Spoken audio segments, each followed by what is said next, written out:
نحمده ونصلي على رسوله الكريم أما بعد فأعوذ بالله من الشيطان الرجيم بسم الله الرحمن الرحيم وَلَقَدْ آتَيْنَا لُقْمَانَ الْحِكْمَةَ أَنِ اشْكُرْ لِلَّهِ وَمَنْ يَشْكُرْ فَإِنَّمَا يَشْكُرُ لِنَفْسِهِ وَمَنْ كَفَرَ فَإِنَّ اللَّهَ غَنِيٌّ حَمِيدٌ۔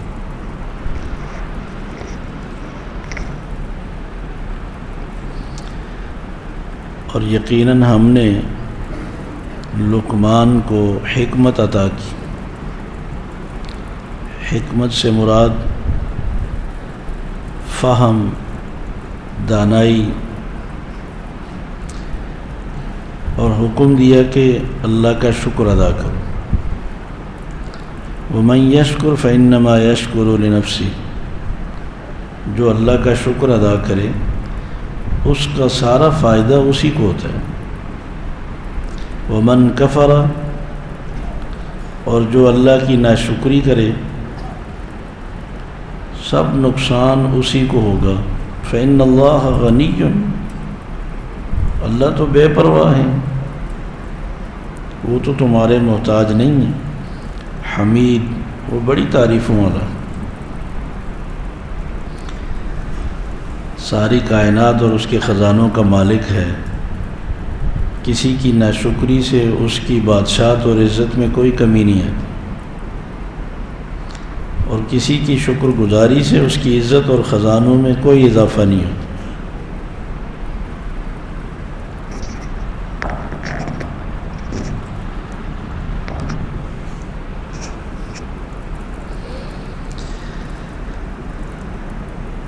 یہ 21ویں پارے میں کی سورہ لقمان ہے، حضرت لقمان علیہ السلام کے نام پہ۔ یہ حضرت لقمان کے بارے میں دو رائے ہیں، یا تو یہ اللہ کے نبی تھے، اور ایک رائے یہ بھی ہے کہ یہ نبی نہیں تھے، یہ اللہ کے ایک ولی تھے، اللہ نے ان کا ذکر فرمایا۔ اور نبیوں کے علاوہ بھی اللہ تبارک و تعالیٰ نے جس کی جو ادا پسند آئی اللہ نے اس کا تذکرہ کیا ہے، وہ چاہے وہ انسان ہو، جن ہو، کوئی پرندہ ہو، کوئی چھوٹا سا کیڑا اور جانور ہو۔ ہدہد کی بات پسند آئی تو اللہ نے اس کا تذکرہ کیا، چیونٹی کی بات پسند آئی تو اللہ نے اس کا تذکرہ کیا۔ اسی طرح انبیاء علیہ السلام کی نصیحتیں اللہ نے وہ ذکر فرمائی ہیں۔ فرعون کی قوم کے ایک مسلمان جس نے حق کی بات کی تھی، وقال رجل مؤمن من آل فرعون، اللہ کو اس کی بات پسند آئی تو اللہ نے اس کا تذکرہ کیا۔ تو نبیوں کے علاوہ بھی جس کی جو بات اللہ کو پسند آئی تو اللہ نے اس کا تذکرہ قرآن مجید میں کیا ہے۔ تو حضرت لقمان نے اپنے بیٹے کو نصیحتیں کی، وہ اللہ کو بہت پسند آئی، 10 نصیحتیں فرمائی۔ اگر آپ غور کریں، ہماری یادداشت میں کچے مکان ہوا کرتے تھے، تو یہ صدیوں پہلے اس وقت کیا حال ہوگا، پتہ نہیں۔ کسی جھونپڑی میں بیٹھ کر ایک باپ ہونے کی حیثیت سے بیٹے کو نصیحت کی ہوگی،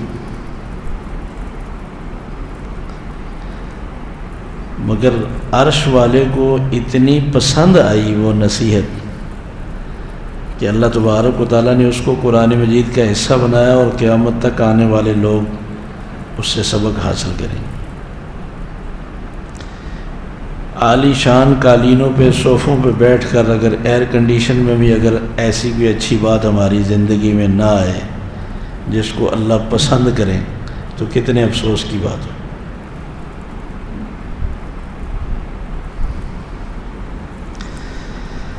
اصل زندگی تو یہ ہے کہ جس مالک نے ہمیں دنیا میں جس مقصد کے لیے بھیجا ہے نا، اس پہ آ جائیں، وہ ہمارے بول پسند کرنے لگ جائے، وہ ہماری گفتگو سے محبت کرنے لگ جائے، ہمارا چلنا اسے پسند آ جائے، ہمارا لباس وہ پسند کرنے لگ جائے۔ اور اگر آپ چاہتے ہیں نا کہ آج ہی میری گفتگو میرے رب کو اچھی لگے، وہ پسند کرے، تو وہ کوئی مشکل کام تھوڑا ہے۔ وَمَنْ أَحْسَنُ قَوْلًا مِّمَّنْ دَعَا إِلَى اللَّهِ وَعَمِلَ صَالِحًا۔ آج سے آپ دین کی دعوت دینا شروع کر دیں۔ اللہ فرماتے ہیں کائنات میں سب سے اچھی بات میرے نزدیک اس کی ہے، سب سے پسندیدہ گفتگو میرے نزدیک وہ ہے جو دوسروں کو اللہ کی طرف بلائے۔ مگر ہم شرماتے ہیں۔ وہ اس کے لیے کوئی ضروری تھوڑا ہے کہ آپ دوسرے ملک کا سفر کریں، آپ کا جو دوست ہے اس کو دعوت دینا شروع کر دیں، آپ جس مجلس میں بیٹھے ہیں اس میں دعوت دیں، آپ جس تقریب میں ہیں اس میں دعوت دیں۔ اعتکاف والوں کے پاس مہمان آتے ہیں، دوست آتے ہیں ملنے کے لیے، آپ ان سے دنیاوی گپیں تھوڑی لگائیں، دین کی دعوت زیادہ دیں۔ دین کی دعوت کیا ہے کہ بھائی اس نیکی پر اتنا ثواب ہے، یہ کر لو، فلاں سورت کی اتنی فضیلت ہے، یہ پڑھا کرو، فلاں نماز کی اتنی فضیلت ہے، یہ پڑھا کرو، دیکھو ہماری زندگی میں سب سے خطرناک گناہ یہ ہے، اس کو ختم کرو۔ یہ ہے دین کی دعوت۔ لوگوں کو فائدے کی بات بتاؤ، لوگ بھی سننا چاہتے ہیں، اس میں شرمانے کی بات نہیں، لوگ احسان مانتے ہیں۔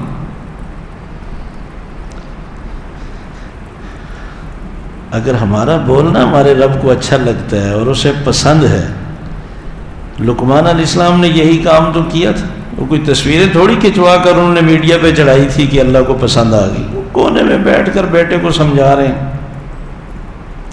اگر آج ہم اپنے کسی دوست کو، عزیز کو بٹھا کر کوئی اللہ کی بات بتائیں گے نا، وہ بھی اللہ کو ایسی ہی پسند ہے۔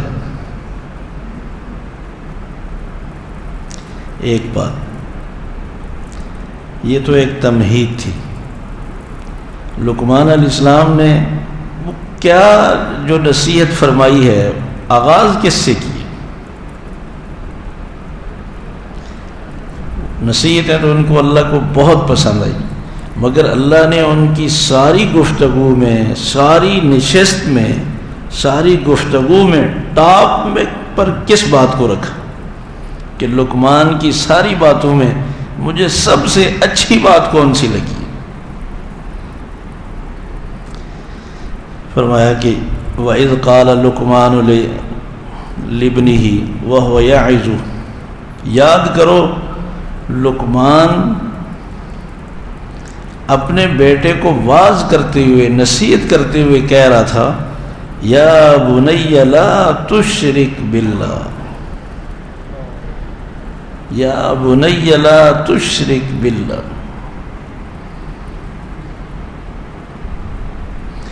پتہ نہیں لقمان علیہ السلام کس عمر میں ہوں گے، ان کی کتنی آواز ہوگی، وہ کس انداز میں یہ جملہ کہا ہو، مگر اللہ نے اس کو کتنا ہائی لائٹ کیا۔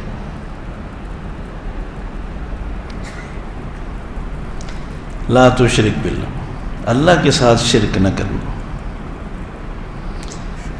کبھی بھی اللہ کے ساتھ شرک نہ کرنا۔ بس پھر اس کی وجہ بتائی ہے کہ یہ اتنا سنگین گناہ ہے، اتنا برا عمل ہے، ان الشرک لظلم عظیم، اس سے بڑا کائنات میں کوئی ظلم نہیں۔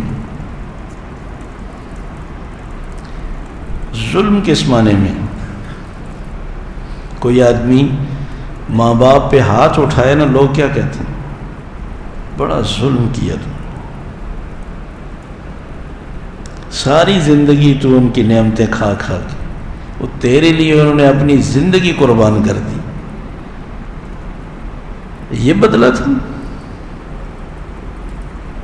تجھے تو ان کے سامنے بچھ جانا چاہیے کہ ان کی ساری زندگی، ساری خواہشات تجھ پہ قربان کی ہیں، تو کسی کے احسان کا بدلہ یہ دینا، یہ اس سے بڑا ظلم کیا ہو سکتا؟ اللہ کی ساری زندگی نعمتیں کھا کھا کے اور اللہ تبارک و تعالیٰ کے احسانات وصول کر کے اور پھر اللہ کے ساتھ شرک، یہ ظلم نہیں تو کیا ہے کہ بجائے اس سے مانگنے کے، بجائے اس کے سامنے پکار کرنے کے، ہم مخلوق کو اس کے برابر کر دیں۔ وہ کہتا ہے کہ اس سے بڑا ظلم کوئی نہیں۔ سورہ انعام میں ایک آیت ہے، اللہ تبارک و تعالیٰ نے فرمایا الذین آمنوا ولم یلبسوا ایمانہم بظلم اولئک لہم الامن وہم مہتدون۔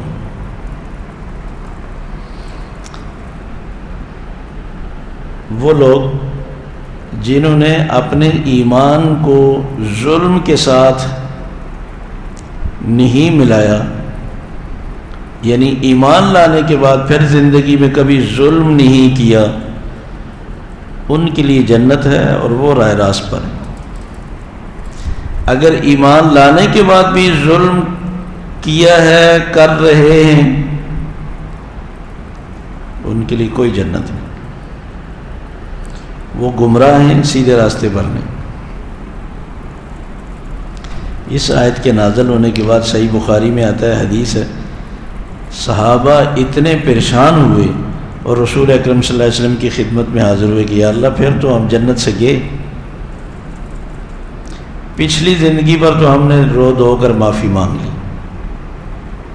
اللہ نے معاف کر دی، لیکن ایمان لانے کے بعد کون سا انسان ہے جو ظلم سے بچا ہے؟ ظلم تو ہر ایک سے ہوتا ہے، اور اللہ تبارک و تعالیٰ نے جو وعدہ ان کے ساتھ کیا ہے کہ جو ایمان کے بعد ظلم نہ کریں، جنت ان کے لیے۔ اب تو ہمارے لیے پھر جنت بہت مشکل ہے۔ رسول اکرم صلی اللہ علیہ وسلم نے فرمایا تم آیت کو سمجھے ہی نہیں ہو، آیت کا مفہوم اور مطلب یہ نہیں ہے جو تم سمجھے ہو۔ یہ جو لفظ ظلم ہے نا، یہ شرک کے معنی میں ہے۔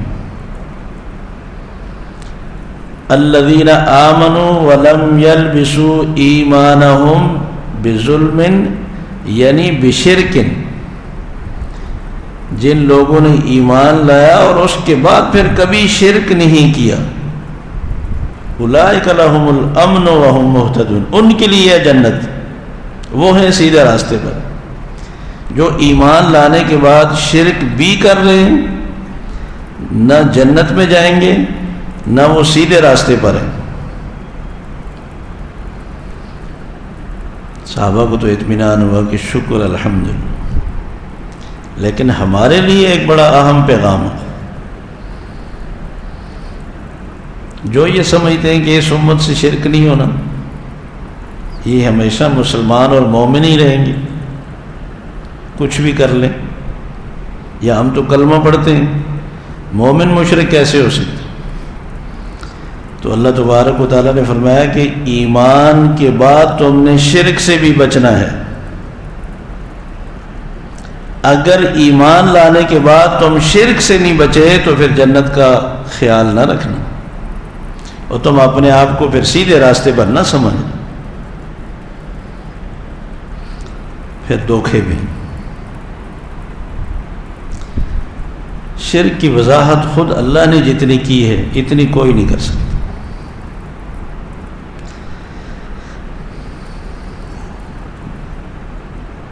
یہ جو 10 نصیحتیں نا، سب سے پہلی نصیحت یہ ہے، پہلی اس 10 پوائنٹ میں سے پہلا پوائنٹ جو اللہ تبارک و تعالیٰ نے سب سے پہلے ذکر کیا۔ اب اس کے بعد جو دوسرا پوائنٹ ہے نا، وہ حضرت لقمان علیہ السلام کا اپنا نہیں ہے۔ لقمان علیہ السلام نے جو نصیحت کی ہے اس کے 9 پوائنٹ ہیں۔ یہ 10واں پوائنٹ جو ہے یہ خود اللہ کا کلام۔ پہلی بات لقمان علیہ السلام کی ذکر کرنے کے بعد اب یہ دوسری بات جو اللہ تبارک و تعالیٰ ذکر کر رہے ہیں، یہ ادخال الہی کہلاتا ہے کہ اس میں اللہ نے ان کی گفتگو میں اپنی بات ڈالی ہے۔ وہ کیا ہے کہ لقمان نے میری بات کی ہے تو میں لقمان کی بات کرتا ہوں۔ لقمان نے اپنے بیٹے کو کہا ہے کہ اللہ کے ساتھ شرک نہ کرنا، تو میں کہتا ہوں کہ اپنے ماں باپ کا ہمیشہ احترام کرنا۔ وَوَصَّيْنَا الْإِنسَانَ، ہم نے انسان کو وصیت اور تاکید کی ہے بِوَالِدَيْهِ کہ اپنے ماں باپ کے ساتھ ہمیشہ حسن سلوک سے پیش آئیں۔ الفاظ سے بھی پتہ چلتا ہے کہ یہاں تو لقمان کی بات نہیں ہو رہی، یہاں تو ہم نے تاکید کی ہے انسان کو بِوَالِدَيْهِ کہ وہ اپنے ماں باپ کے ساتھ اچھے سلوک سے پیش آئے۔ اللہ نے بدلہ دیا نا حضرت لقمان کو، ان تنصر اللہ ینصرکم، اللہ کا وعدہ ہے نا تم میری مدد کرو میں تمہیں تنہا نہیں چھوڑوں گا، تم اللہ کی بات کرو۔ حدیث میں آتا ہے نا جو رسول اکرم صلی اللہ علیہ وسلم نے فرمایا، اللہ فرماتے ہیں تم مجھے تنہائی میں یاد کرو گے میں بھی تمہیں تنہائی میں یاد کروں گا، تم لوگوں کی مجلس میں میرا تذکرہ کرو گے میں فرشتوں میں تمہارا تذکرہ کروں گا۔ اگر ہم چاہیں کہ ہماری فرشتوں میں واہ واہ مچے، ہماری تذکرے اللہ فرشتوں میں کریں، فخر کریں، تو آپ لوگوں میں دین کی دعوت شروع کر دیں،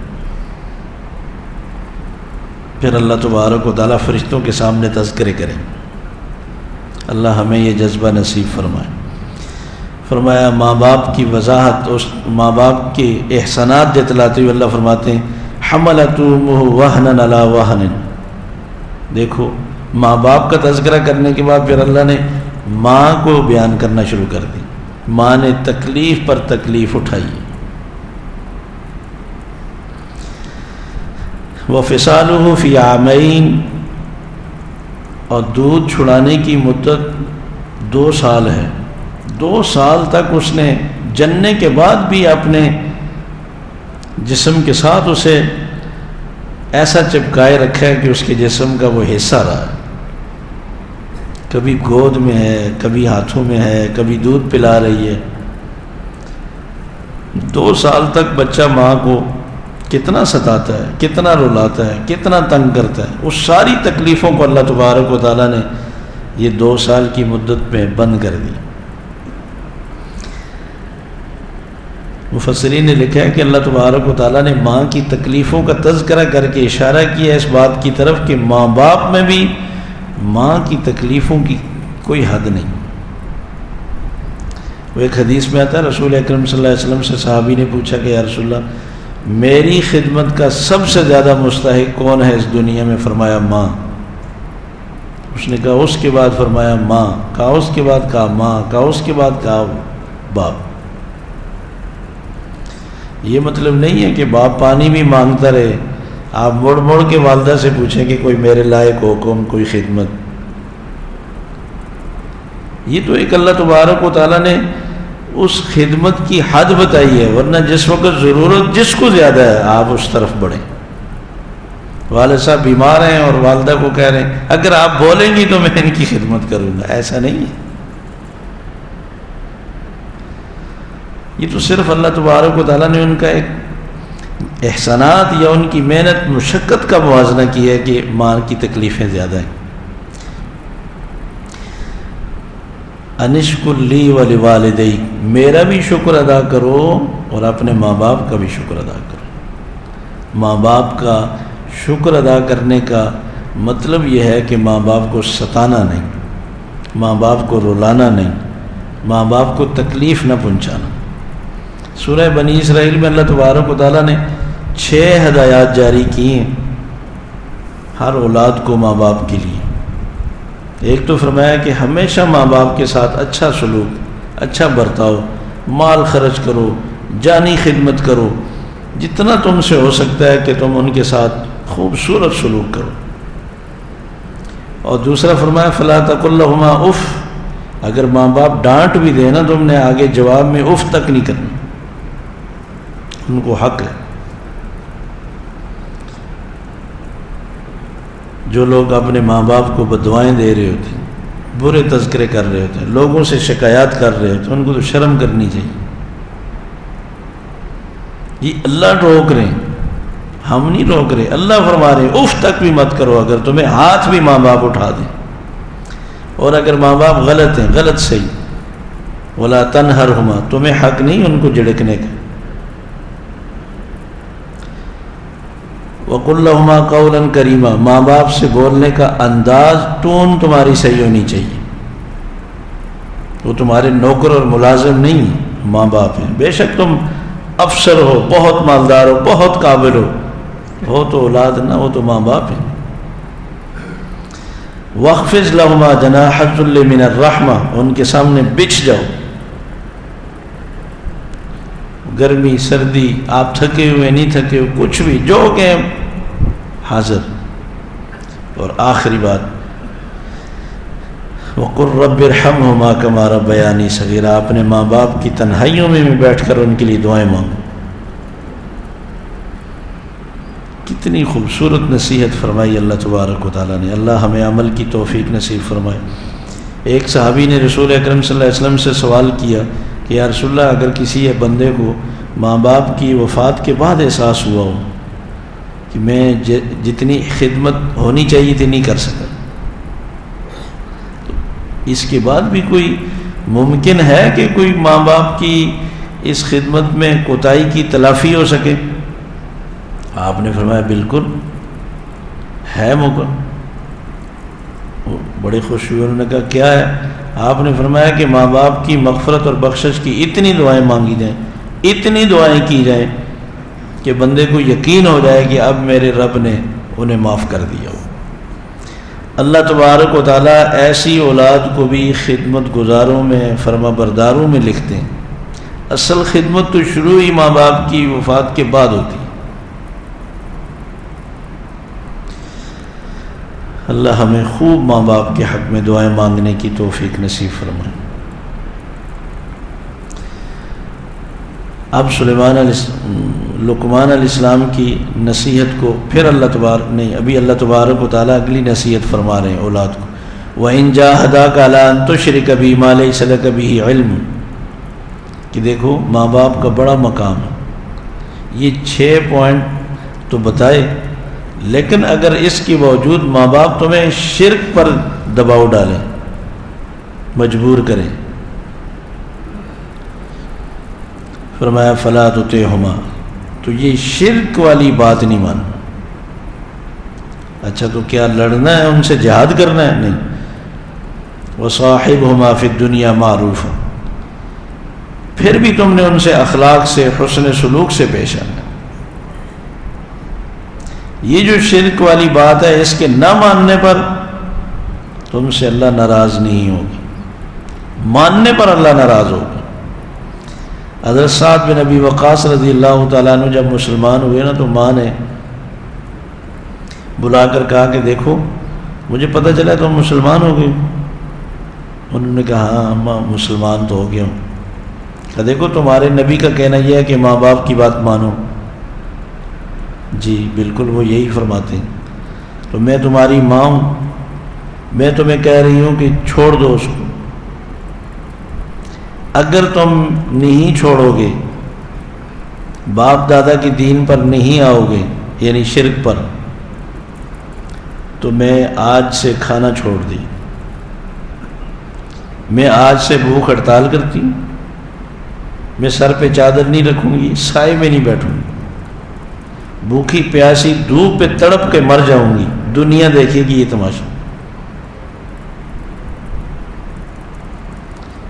بیٹے نے سن کر کہا ماں مجھے اس سے بڑا صدمہ زندگی میں کوئی نہیں ہوگا اگر اس طرح آپ نے بھوکے پیاسے تڑپ کر اپنی جان دے دی. یہ ایک دفعہ نہیں، اگر آپ کی 100 جانیں ہوں، 100 دفعہ اس طرح بھوکی پیاسی تڑپ کر آپ مر جائیں، میں یہ سارے صدمات سہ جاؤں گا، اللہ کی قسم رسول اکرم صلی اللہ علیہ وسلم کو نہیں چھوڑ سکتا.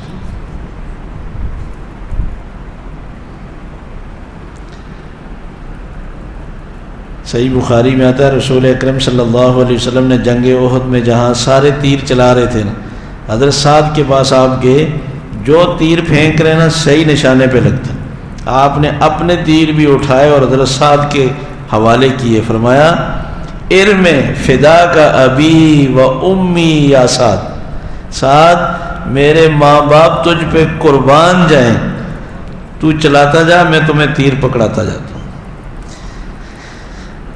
صحابہ رش کرتے تھے کہ سعد تم بڑے خوش نصیب ہو، رسول اکرم صلی اللہ علیہ وسلم نے تمہیں کہا میرے ماں باپ تجھ پہ قربان جائیں۔ علماء نے لکھا ہے سعد نے پہلے اپنے ماں باپ کو قربان کیا رسول اکرم صلی اللہ علیہ وسلم پر، آپ نے بدلہ دیے۔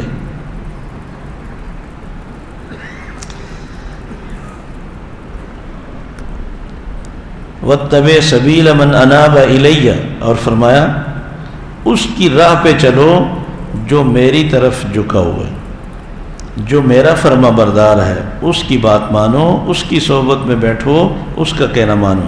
ثُمَّ إِلَيَّ مَرْجِعُكُمْ، اور پھر تم نے میرے ہی پاس آنا ہے۔ فَأُنَبِّئُكُمْ بِمَا كُنْتُمْ تَعْمَلُونَ، میں تمہارے اعمال سے تمہیں باخبر کروں گا۔ یہ بیچ میں جو بات تھی یہ اللہ تبارک و تعالیٰ نے سب اولاد کو نصیحت فرمائی ہے کہ ماں باپ کے ساتھ تمہارا برتاؤ ایسا ہونا چاہیے۔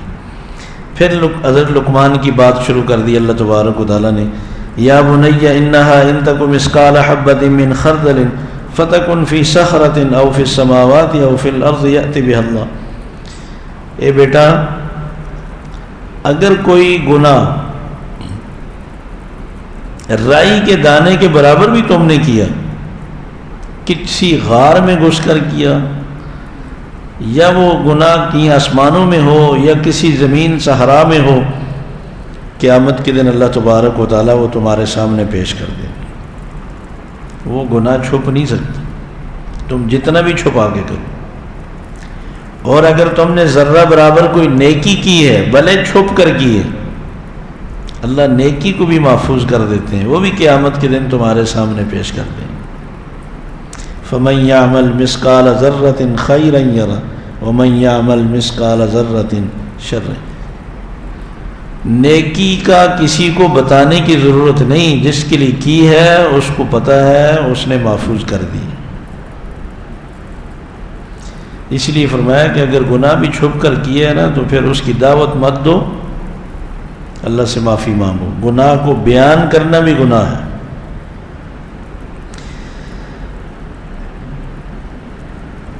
ان اللہ لطیف خبیر، اللہ باریک بین ہے، چھوٹی چھوٹی چیزوں کو بھی اللہ تبارک و تعالیٰ جانتے ہیں، ساری کائنات سے باخبر ہیں۔ ایک اللہ کی ذات ہی تو ہے جو سب کے حالات سے، سب کے مشکلات سے باخبر ہے۔ اللہ کے علاوہ کوئی غیب نہیں جانتا، کوئی ہر جگہ موجود نہیں ہے، کوئی کسی کے حالات سے واقف نہیں۔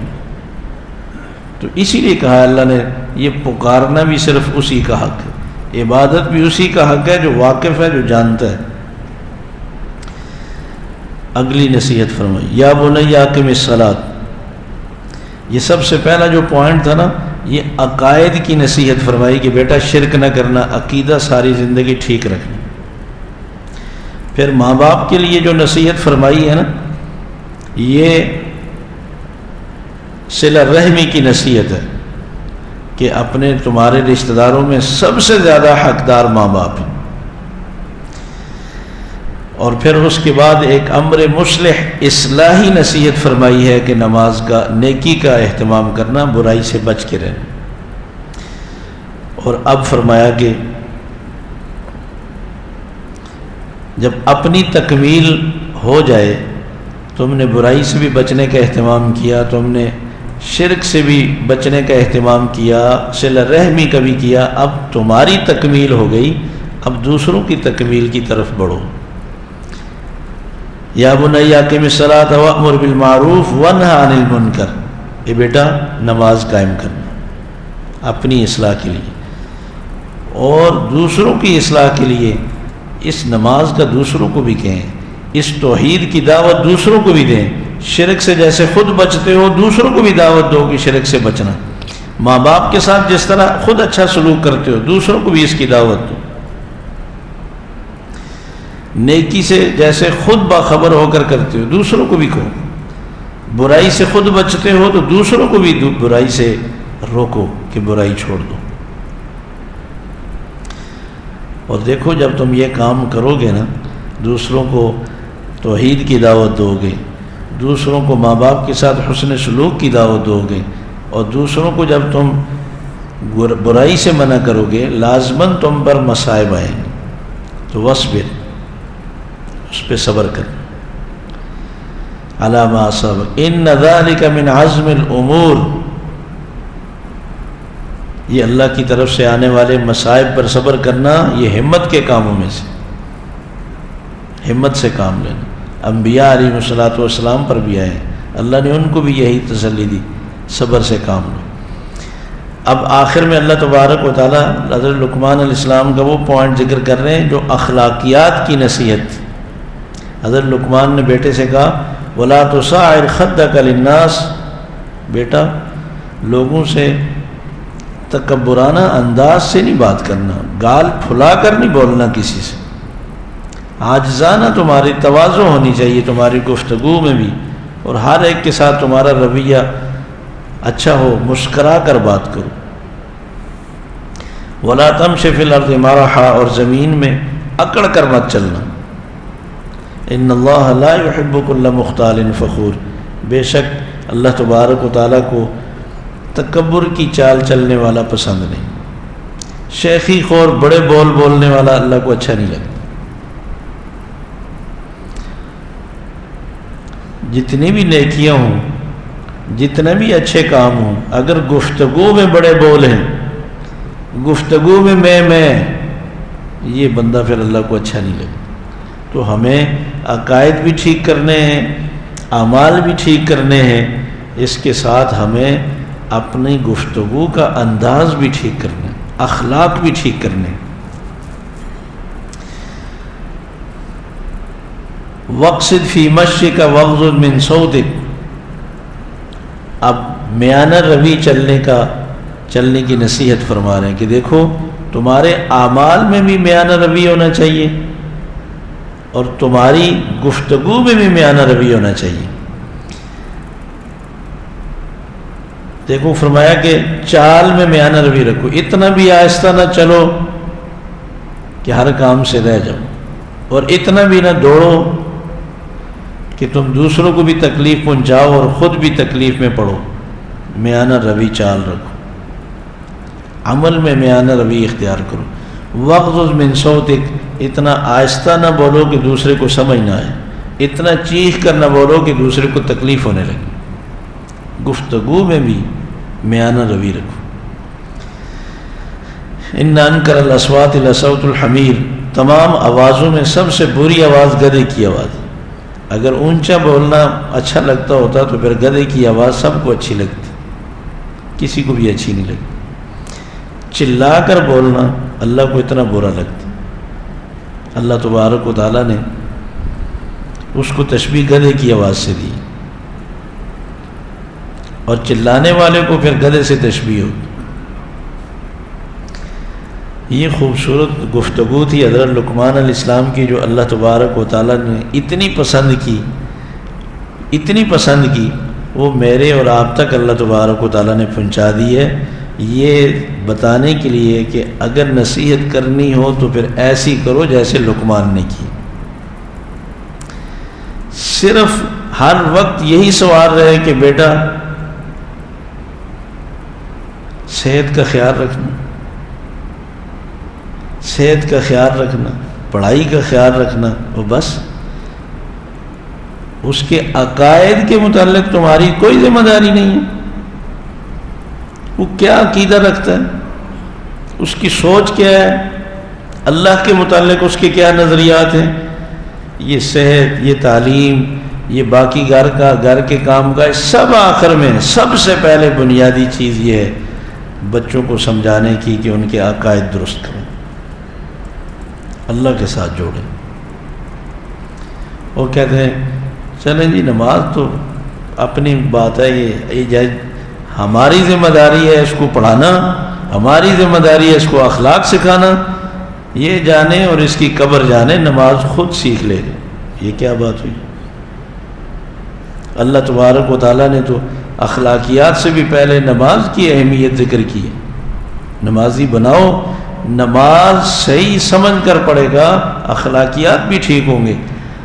نماز ایک ایسی چیز ہے کہ اس کو غلطیوں پر خود نماز اس کو آگاہ کرے گی۔ ان الصلاۃ تنہی عن الفحشاء والمنکر، بغیر سیکھی نماز تو پھر ہماری نماز جیسی ہوگی نا، کہ نہ برائی کا پتہ چلے نہ اچھائی کا پتہ چلے۔ نماز سیکھ کر پڑھنے سے تو نماز خود بتاتی ہے کہ یہ بات تمہارے اخلاق سے گری ہوئی ہے، تم اس میں معافی مانگو، یہ بے حیائی کی بات ہے، یہ چھوڑو۔ تو اس لیے عبادات بھی سکھانا اور تربیت کرنا یہ ضروری ہے، اور پڑوسیوں کے متعلق، رشتہ داروں کے متعلق، ماں باپ کے متعلق تربیت کرنا بھی یہ اہم چیز ہے، اور پھر اخلاقیات یہ بھی بہت ضروری ہے۔ یہ اولاد ہمارے لیے بہترین صدقہ جاریہ ہے۔ سورہ بقرہ میں اللہ تبارک و تعالیٰ نے حضرت یعقوب علیہ السلام کا ذکر فرمایا کہ تم موجود تھے، یاد کرو یعقوب جب فوت ہونے لگے نا تو انہوں نے اپنے بیٹوں کو اکٹھا کیا۔ حضرت یعقوب علیہ السلام کے 12 بیٹے تھے، سب کو بلایا، یہ بتاؤ میرے مرنے کے بعد تم کس کی عبادت کرو گے؟ سب بیٹوں نے کہا ہم آپ کے رب کی، ابراہیم علیہ السلام کے رب کی، اسحاق علیہ السلام کے رب کی، اسماعیل علیہ السلام کے رب کی، اس وحدہ لا شریک ایک رب کی عبادت کریں گے، وَنَحْنُ لَهُ مُسْلِمُونَ، اور ہمیشہ اس کے فرما بردار رہیں گے۔ بڑا اطمینان ہوا یعقوب علیہ السلام کو، شکر ہے کہ میرے بعد بھی میری اولاد اسی عقیدہ توحید پر قائم رہے گی۔ اللہ کو کتنی پسند آئی، فرمایا یہ باتیں کرنے کی، نصیحت کرنے کی، سمجھانے کی۔ اللہ ہمیں بھی اپنی اولاد کی صحیح تربیت کی توفیق نصیب فرمائے۔ اولاد صدقہ جاریہ تب ہی بنتی ہے جب اس طرح کی کوششیں کی جائیں۔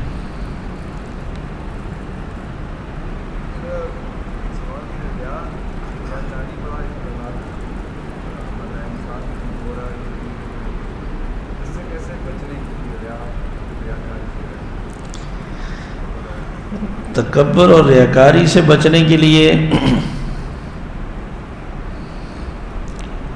کچھ علاج تو آپ صلی اللہ علیہ وسلم نے بتائے، تو بڑا مؤثر علاج ہے۔ آپ صلی اللہ علیہ وسلم نے فرمایا کہ شلوار ٹخنوں سے اوپر رکھیں۔ اس کا بظاہر آپ کہیں گے کہ یہ کیا ہے، لیکن آپ ایک دن کر کے دیکھیں۔ آپ کسی شادی میں چلے جائیں، شلوار آدھی پنڈلی میں رکھیں، ایسی عاجزی پیدا ہوتی ہے، ایسی تواضع پیدا ہوتی ہے، انا کسی چیز سے بھی مر جائے نا آدمی میں غرور ختم ہو جاتا ہے۔ یہ ایک آپ صلی اللہ علیہ وسلم کی ایک علاج یہ بتایا۔ دوسرا علاج آپ صلی اللہ علیہ وسلم نے یہ بتایا کہ آپ ہمیشہ سلام کرنے میں پہل کریں، چاہے وہ کوئی ملازم ہے، چاہے وہ کوئی غریب ہے، چاہے وہ کوئی آپ کا دشمن ہے، کوئی ناراض، سلام میں پہل کریں، آپ کی انا ختم ہو جائے گی، تواضع آ جائے گی۔ یہ بھی مشکل کام ہے۔ لوگ کہتے ہیں سلام تو دوسرا کر دیتا ہے، جواب دینے کی ہمت نہیں ہوتی۔ تو یہ دو کام آپ صلی اللہ علیہ وسلم نے تکبر، غرور ختم کرنے، ریاکاری کا سوال کیا۔ ریاکاری ختم کرنے کا علاج تو یہ ہے کہ آدمی یہ سوچے کہ میں نے جس کام جو میں کام کر رہا ہوں اس کا بدلہ چاہیے، تو پھر تو اللہ تبارک و تعالیٰ ہی کے لیے مجھے کرنا ہوگا۔ اور رسول اکرم صلی اللہ علیہ وسلم نے فرمایا قیامت کے دن بڑے بڑے رجسٹر بھرے ہوئے فرشتے اٹھا کر اللہ کے سامنے رکھیں گے کہ اس بندے نے تو کمال کیا ہے نیکیوں کا۔ اللہ فرمائیں گے ان کو اٹھاؤ اور ادھر پھینکو، اس کی کسی عمل کا میرے یہاں کوئی بدلہ نہیں، یہ تو میرے لیے نہیں کیے، یہ جن کے لیے اس نے کیے تھے اس کو بدلہ مل چکا دنیا میں۔ تو روزے، نمازیں، صدقہ، خیرات، حج، عمرے، سب کوئی بدلہ نہیں ہو سکتا۔ یہ ایسا ہی کاروبار ہے جس میں پیسے پہ آدمی نقصان کرتا جا رہا ہے، 1 روپے کا فائدہ نہ ہو تو خسارہ ہی خسارہ ہے۔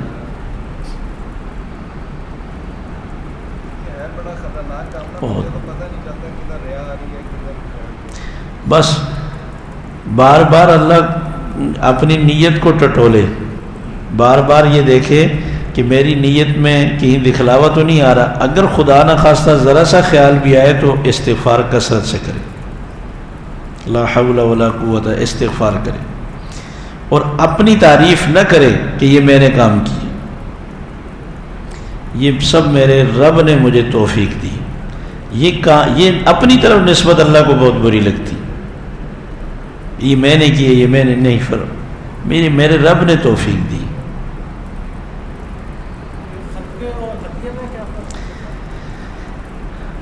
ہدیہ جو ہوتا ہے یہ عطیے کے معنی میں، کہ آپ بادشاہ کو بھی عطیہ کر سکتے ہیں، مالدار کو بھی کر سکتے ہیں، ماں باپ کو بھی کر سکتے ہیں، لیکن جو صدقہ ہے یہ وہ ہے کہ جو انسان اپنی آسانی کے لیے نیت کرتا ہے کہ یا اللہ مجھے مشکلات سے، مصیبتوں سے، بیماریوں سے، تکلیفوں سے میری حفاظت فرما، یہ تیرے نام پہ میں تیری غریب بندوں کو دے رہا ہوں۔ تو عطیہ تو اللہ نے مالداروں کے لیے رکھا ہے، صدقہ اللہ نے غریبوں کے لیے رکھا ہے۔ ویسے عطیے پر بھی جو اجر و ثواب ہے نا وہ صدقے ہی کا ہے۔ ماں باپ کو ہم دیتے ہیں، بہن بھائیوں کو دیتے ہیں، رشتہ داروں کو جو عطیے دیتے ہیں، ہدیے دیتے ہیں، حتیٰ کہ بیوی پر بھی جو خرچ کرتے ہیں، رسول اکرم صلی اللہ علیہ وسلم نے فرمایا کہ اجر و ثواب میں وہ صدقے ہی میں شمار ہوتا ہے۔ لہذا جو مہمان کو کھلایا پلایا جاتا ہے، اس کی خدمت تواضع کی جاتی ہے، وہ ضائع نہیں جاتی، ہمیں اس پر بھی بدلہ ملے گا۔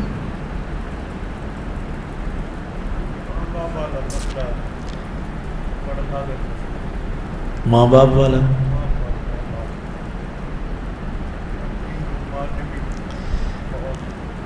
قرآن پاک میں اللہ نے ہر جگہ پر انسانی فطرت میں ایسی کمزوری رکھی تھی کہ ہم اس درجے تک کبھی بھی نہیں پہنچے۔ جیسے آپ نے کہا میں اپنی زندگی کے سامنے رکھ کر بات کروں، کئی مواقع پر ایسی صورتحال میں بات چیت سے یہ تبدیلی ہو گئی ہے کہ آپ کے الگ فیصلہ نہیں ہے کہ بات ہو جاتی ہے، اس کی قرآن اور سنت کی اجازت نہیں، اس کی کیسے کراتے ہیں؟ دیکھیں صاحب اولاد اس کو اچھی طرح جلدی سمجھ سکتے ہیں۔ ماں باپ کا جتنا مقام اللہ نے بڑا رکھا ہے نا، اتنے ہی وہ رحم دل بھی ہوتے ہیں، اتنے ہی رحم دل ہوتے ہیں۔ مجھے یاد ہے کہ ایک میرا جاننے والا تھا، اس کا بیٹا، بیوی کو طلاق ہو گئی تو وہ بچہ طلاق کے بعد میں پیدا ہوا، تو وہ سکول پڑھا، پھر کالج میں چلا گیا، جوان ہو گیا، لیکن یہ باپ اس کے لیے جیسے مچھلی تڑپتی ہے خشکی پہ، ایسے تڑپ رہا تھا۔ اس نے مجھے کہا کہ میں نے فلاں بڑے عالم کے سامنے اتنا رویا، میں نے کہا میرا بچہ مجھ سے کسی طرح مل لے، لوگ اس کو ملنے نہیں دیتے، بچے بھی کان بھرے ہیں، وہ بھی مجھ سے ملنا نہیں چاہتا، میرے وہ وارث ہے، یہ سارا کروڑوں روپے کا مکان جائیداد میں اس کے حوالے کرنا چاہتا ہوں، میں وہ میرے پاس بیٹھے روئے کہ میں محبت کی باتیں کروں، میں اسے پیار کروں، میں اس سے محبت کروں۔ وہ عالم جب کہنے لگے، جب میری باتیں سنی اور بیٹے کی لاپرواہی اور بے وفائی انہوں نے سنی، تو کہنے لگے دفع کرو ایسی اولاد کو، اتنی کروڑوں کی جائیداد اور باپ کو دیکھنے کے لیے جس کے پاس شوق نہیں ہے اور ہمت نہیں ہے، دفع کرو۔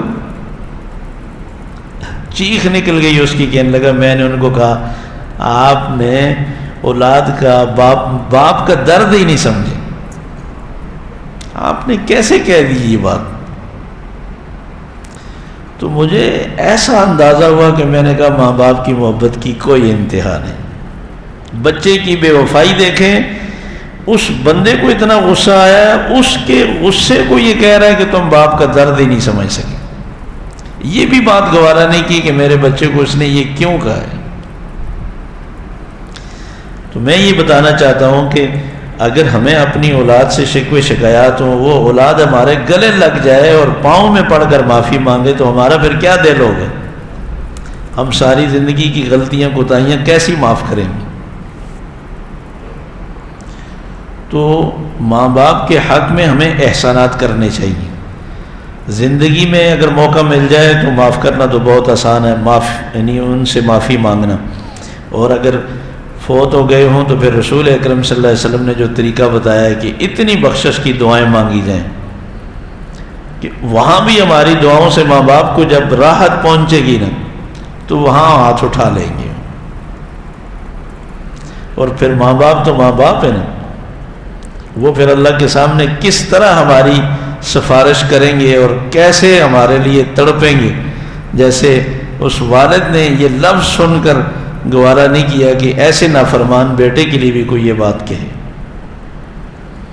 تو ماں باپ کو راضی کرنا بھی بہت آسان ہے، مگر کچھ ظالم ایسے ہوتے ہیں کہ جو ماں باپ کو بہت رلاتے ہیں۔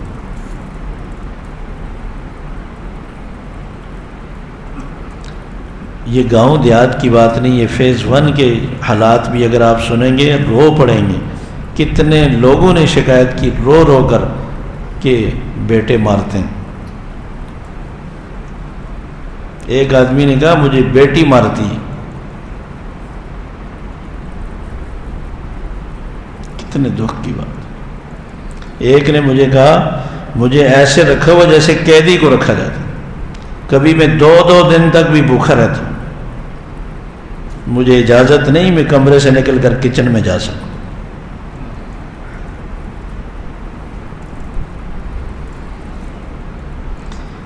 تاہم اللہ نے ہمارے اس ایریے پر اپنے فضل اور احسانات بھی بڑے کیے ہیں۔ یہ اعتکاف بیٹھنا، یہ دعائیں، یہ تلاوت، یہ قرآن مجید کے حلقے، یہ افطاری کا نظام، یہ صدقہ خیرات جو اتنا کیا جاتا ہے، الحمدللہ یہ سب کے لیے باعث رحمت ہے، باعث برکت ہے، اللہ تبارک و تعالیٰ کی ناراضگی میں مانع اور رکاوٹ ہے، مگر ایسے لوگوں کو بھی سمجھانے کے لیے ہمیں بہت آگے بڑھ کر کوشش کرنی چاہیے۔ یہ اللہ کے عذاب کو دعوت دینے والے اعمال ہیں کہ ماں باپ کے ساتھ ایسا سلوک،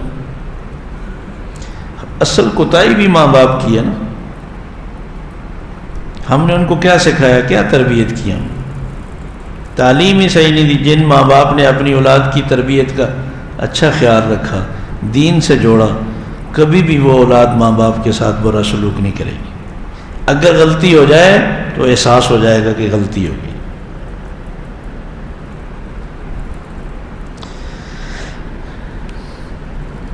ماشاءاللہ ایسی اولاد بھی تو ہے نا، ماں باپ دنیا میں نہیں ہے، وہ رو رو کر دعائیں مانگ رہے ہیں ان کی بخشش کے لیے، یہ انہی کی تربیت کا اثر ہے۔ اور پھر اپنے ماں باپ کے ساتھ جو سلوک ہم نے کیا ہے، ہماری اولاد بھی ویسا ہی کرے گی، یہ بھی ایک مکافات عمل ہے۔ آج ہم دعائیں مانگیں گے تو ہماری اولاد بھی ہمارے لیے دعائیں مانگے گی۔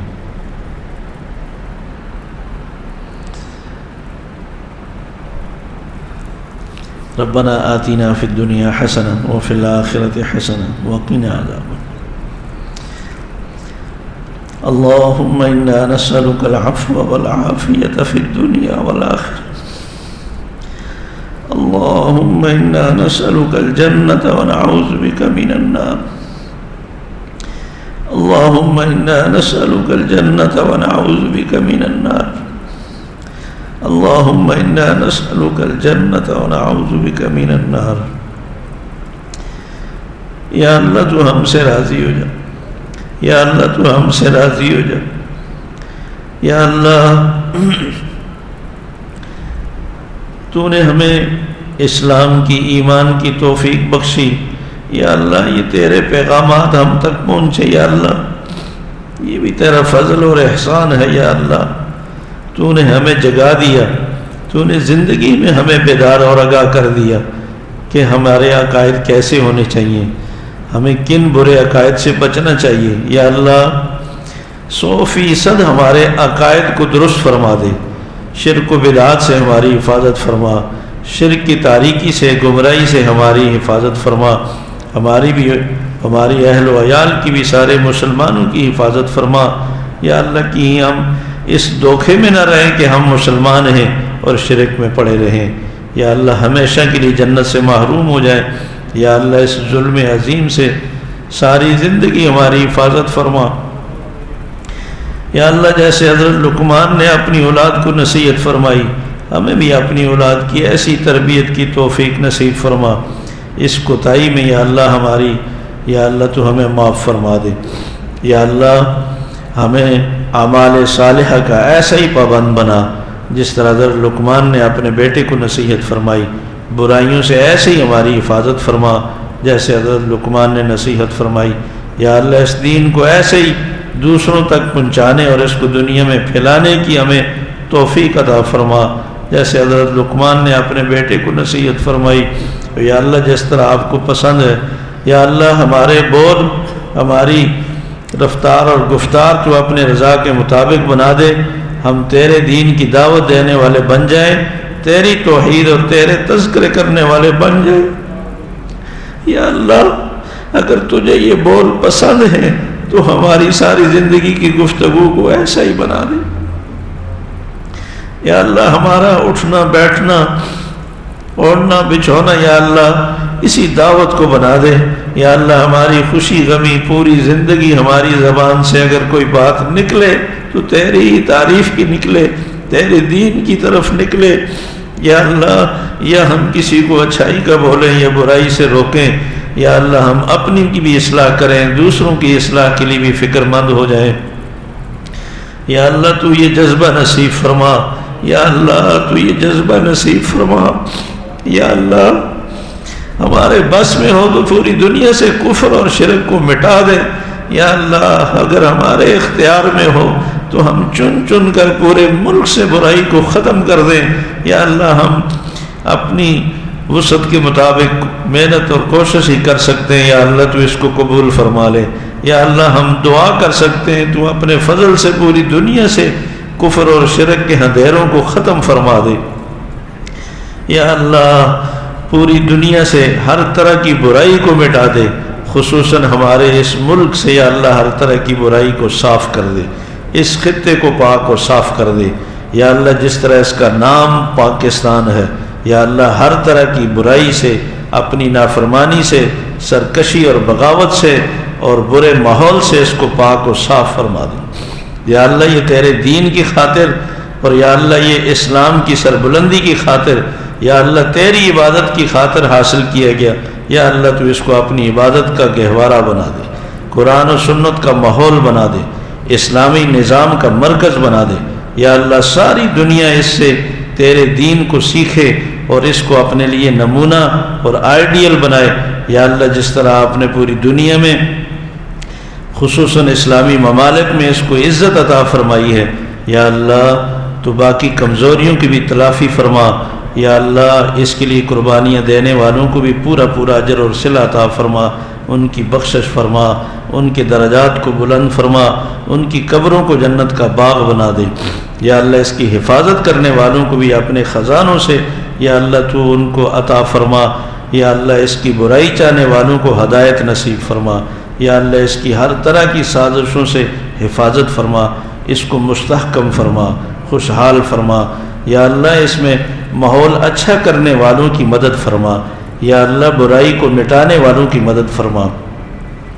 ہمیں اور ہماری اولاد کو یا اللہ اچھا نیک و صالح ماحول نصیب فرما۔ یا اللہ ہمارے جو مرحومین ہیں ان کی بھی مغفرت کاملہ فرما۔ یا اللہ ہم سے بڑی کوتاہیاں ہوئی ماں باپ کی خدمت میں، تم آج اپنے فضل سے معاف فرما دے۔ یا اللہ جو طریقہ رسول اکرم صلی اللہ علیہ وسلم نے بتایا ہے ان کے لیے بخشش کی دعائیں کرنے کا، یا اللہ آخری دم تک ہمیں اپنے ماں باپ کی مرحومین کے لیے بخشش کی دعائیں کرنے کا یا اللہ ہمیں توفیق عطا فرما، اور ہماری دعاؤں کو ان کے حق میں قبول فرما لے، ہمیں نافرمانوں میں نہ لکھنا۔ یا اللہ تو ان کی خدمت گزاروں میں، فرما برداروں میں ہمیں شمار فرما۔ یا اللہ جتنے مسلمان دنیا سے جا چکے ہیں سب کی مغفرت کاملہ فرما، سب کو جوار رحمت میں جگہ نصیب فرما۔ جو بیمار ہیں انہیں شفاء کلی عطا فرما، جو پریشان ہیں ان کی پریشانیوں کو دور فرما۔ یا اللہ جو ماں باپ اولاد کے لیے پریشان ہیں، تعلیم، تربیت، شادی اور رشتوں کے معاملے میں، یا اللہ ان کی پریشانیوں کو دور فرما۔ اور یا اللہ جو بے اولاد ہیں ان کو نیک و صالح اولاد عطا فرما، جن کی اولاد نافرمان ہے یا اللہ ان کی اولاد کو نیک و صالح فرما بردار بنا۔ یا اللہ دنیا اور آخرت میں سب کی اولاد کو عزت اور ترقی کا ذریعہ بنا، آنکھوں کی ٹھنڈک بنا۔ یا اللہ جتنی نعمتیں تو نے عطا کی ہیں یا اللہ ان کا شکر ادا کرنے کی توفیق نصیب فرما، ناشکری سے ہماری حفاظت فرما۔ یا اللہ ہم تو تیرا شکر ادا نہیں کر سکتے یا اللہ، بے انتہا تو نے نعمتیں ہمیں عطا کی، مگر ہم تو ساری زندگی ان نعمتوں کو غلط استعمال کرتے رہے۔ یا اللہ اس کوتاہی پر ہمیں معاف فرما دے، یا اللہ ہمیں معاف فرما دے، آئندہ کے لیے اپنی نعمتوں کی قدر کی توفیق نصیب فرما۔ یا اللہ ہماری نافرمانیوں کو، کوتاہیوں کو، گناہوں کو اپنے فضل سے معاف فرما دے۔ خصوصاً یا اللہ یہ جو اعتکاف میں لوگ آئے ہیں یا اللہ تو ان کی جوانیوں پہ، ان کے بڑھاپوں پہ یا اللہ تو رحم فرما۔ یا اللہ تیرے نزدیک جوانی کی عبادت بھی قابل قدر ہے اور بڑھاپے کی حالت بھی قابل قدر ہے۔ یا اللہ تو ان کی دعاؤں کو اپنی بارگاہ میں قبول فرما لے۔ یا اللہ ہم میں کسی کو بھی رمضان المبارک کی برکات سے، انوارات سے محروم نہ کرنا۔ یا اللہ یہ تیرے فضل اور توفیق سے یا اللہ ہم نے رمضان المبارک گزارا، جو ہم سے کمی کوتاہی ہوئی معاف فرما دے۔ یا اللہ جس طرح حق تھا ہم اس کی قدر نہ کر سکے، یا اللہ تو آج اپنے فضل سے ہمیں اپنے خزانوں سے عطا فرما۔ یا اللہ تو ہماری اس رمضان میں بخشش فرما دے، اور یا اللہ تو ہم سے راضی ہو جا، بقیہ زندگی پاک و صاف فرما دے، اپنی منشا اور رضا کے مطابق بنا دے، اپنے پیارے حبیب صلی اللہ علیہ وسلم کی تعلیمات پر دلی خوشی سے عمل کی توفیق نصیب فرما۔ یا اللہ جیسے ہم اپنے ظاہر کو سنوار کے رکھتے ہیں، صاف ستھرا رکھتے ہیں، یا اللہ تو ہمارے باطن کو بھی ایسا ہی بنا دے۔ یا اللہ تو ہمارے باطن کو بھی ایسا ہی بنا دے۔ یا اللہ ہمیں ریاکاری سے، دکھلاوے سے یا اللہ تو ہماری حفاظت فرما، ہم بڑے کمزور ہیں۔ یا اللہ تکبر اور غرور سے ہماری حفاظت فرمانا، عجز و انکساری نصیب فرما، تواضع نصیب فرما۔ یا اللہ خاتمہ ایمان پر فرمانا۔ یا اللہ بڑے بول بولنے سے ہماری حفاظت فرما، ایسے اعمال سے ہماری حفاظت فرما جو نیکیوں کے ختم کر دینے والے ہیں۔ یا اللہ ایسا کوئی جملہ ہمارے منہ سے نہ نکلے جو تیری ناراضگی کا باعث اور ذریعہ بنے، ایسی باتیں کرنے کی توفیق نصیب فرما جو تجھے پسند آئیں اور ہماری بخشش کا ذریعہ بن جائیں۔ اللہم صلی وسلم علی محمد وآلہ واصحابہ اجمعین برحمتک یا ارحم